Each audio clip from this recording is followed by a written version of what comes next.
জানেও না, নামাজের মধ্যে কি করতে হয় কি করতে নেই এগুলোও জানে না। আজকে এই অবস্থা আমাদের নামাজের মধ্যে। আপনি দেখেছেন, বলছেন অনেক এরকম থাকে। তো নামাজের মধ্যে স্মরণ করবেন কাকেন বলেন? আল্লাহ ছাড়া অন্য কোনো কিছু নিয়ে ভাববেন না তো? হ্যাঁ। এবার আপনাদের একটা প্রশ্ন আসবে, সেটা হলো হুজুর আমরা তো ইচ্ছা করে নামাজের মধ্যে অন্য কিছু নিয়ে ভাবি না, নামাজ পড়তে পড়তে হঠাৎ এদিক ওদিকে মন চলে যায়, তাহলে কি করব? নামাজের মধ্যে মন রাখতে গেলে কি করব বলে না? এক্ষেত্রে আমি আপনাদেরকে কয়েকটা বিষয় শিখিয়ে দেব, এগুলো পালন করলে নামাজের মধ্যে মন বসবে। এর মধ্যে প্রথম নাম্বার, যখন আপনি নামাজ আদায় করবেন তখন মনে মনে ভাববেন, কল্পনা করবেন, হতে পারে এটা আমার জীবনের সর্বশেষ নামাজ। ঠিক না ঠিক বলেন? আপনি আমি আজকে এখানে জলসা শোনার জন্য এসছি, বাড়িতে ফিরতে পারবো এমন কোনো গ্যারান্টি আছে? আছে নাকি? আছে। কার কার আছে হাত তোলেন। নেই।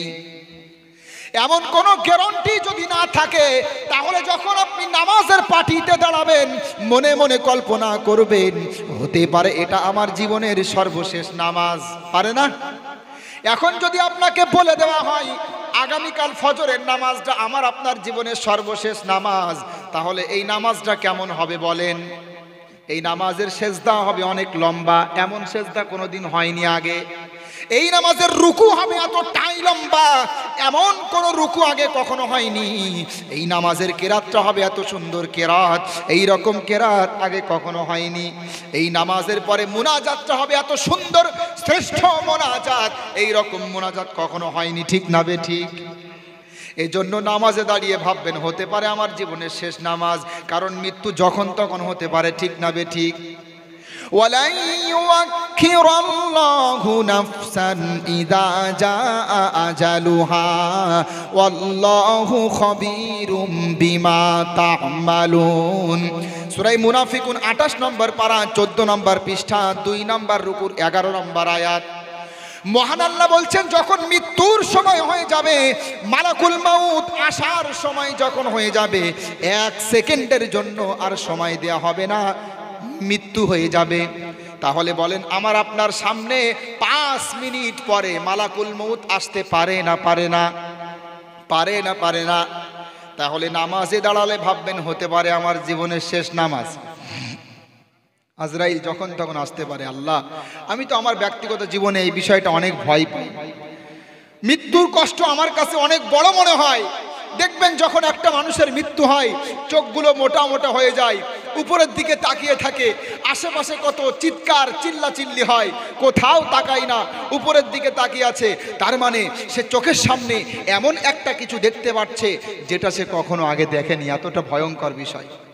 হঠাৎ আজরাইল পাঠাইয়া তোরে নিতে পারে তুলিয়া, কিসের আশায় রইলি রে মন মালিক রে ভুলিয়া, ও তুই মালিক রে ভুলিয়া, ও তুই মালিক রে ভুলিয়া। হঠাৎ আজরাইল পাঠাইয়া তোরে নিতে পারে তুলিয়া, কিসের আশায় রইলি রে মন মালিক রে ভুলিয়া, ও তুই মালিক রে ভুলিয়া। ঠিক না বে ঠিক?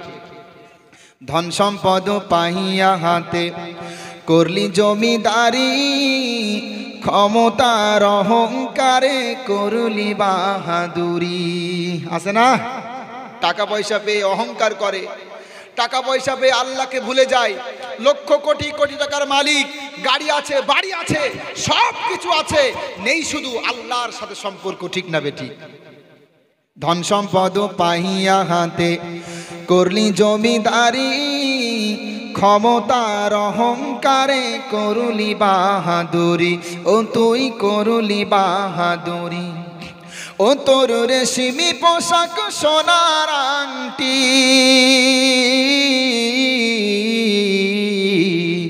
ও তোর রেশমি পোশাক সোনার আংটি, নিবে স্বজনেরা খুলিয়া, কিসের আশায় রইলি রে মন মালিক রে ভুলিয়া, ও তুই মালিক রে ভুলিয়া।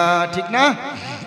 হঠাৎ আজরাইল পাঠাইয়া তোরে নিতে পারে তুলিয়া, কিসের আশায় রইলি রে মন মালিক রে ভুলিয়া, ও তুই মালিক রে ভুলিয়া, ও তুই মালিক রে ভুলিয়া, মালিক রে ভুলিয়া।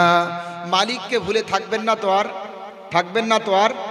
তাহলে নামাজের পার্টিতে দাঁড়ালে কেউ যদি মনে করে এটা আমার জীবনের সর্বশেষ নামাজ, হতে পারে তার নামাজের মধ্যে মন থাকবে, ঠিক না? এরপরে দ্বিতীয় নাম্বার, যখন নামাজের পার্টিটা নিয়ে দাঁড়াবেন মনে মনে কল্পনা করবেন আল্লাহ আপনাকে দেখছে, ঠিক না বেঠিক? বিশ্বনবী মুহাম্মদ সাল্লাল্লাহু আলাইহি ওয়াসাল্লামকে হযরতে জিবরিল আমিন প্রশ্ন করছেন, মাল ইহসানু ইয়া রাসূলুল্লাহ? فقال النبي صلى الله عليه وسلم الإحسان أن تعبد الله كأنك تراه فإن لم تكن تراه فإنه يراك أو كما قال عليه السلام। জিবরিল আমিন আল্লাহর নবীকে প্রশ্ন করে বলছে, ইয়া রাসূলুল্লাহ, ইহসান কি জিনিস আপনি বলেন। তখন আল্লাহর নবী বলছেন, ইহসান হলো তুমি যখন আল্লাহর ইবাদত করবে, কি করবে? আল্লাহর ইবাদত করবে।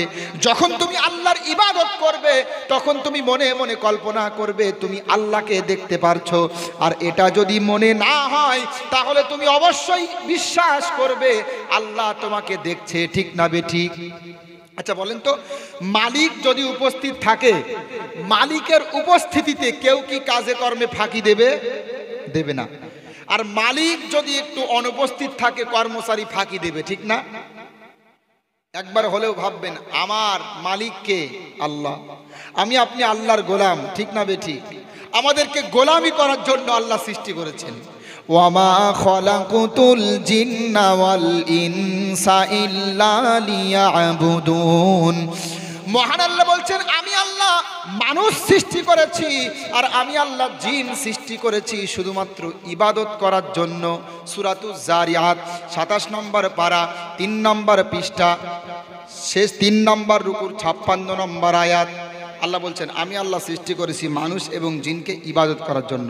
তাহলে আমরা যে আল্লাহর গোলাম, কথাকার, কথা বলেন কথাকার? তাহলে আমরা যখন আল্লাহর গোলাম আর আল্লাহ আমাদের মালিক, আর আমাদের মালিক তো সবসময় আমাদেরকে দেখছেন, ঠিক না বেঠিক? তাহলে তিনি যখন আমাদেরকে দেখছেন আমরা কি ফাঁকি দিতে পারবো? মুসলমান ফাঁকি দিতে পারবো? আমার সেজদা, আমার রুকু, আমার কিরাত, আমার দাঁড়ানো সব কিছুই যখন আল্লাহ দেখছে তাহলে কেমন হওয়া দরকার বলেন তো? এগুলো ভাববেন নামাজে মন বসবে।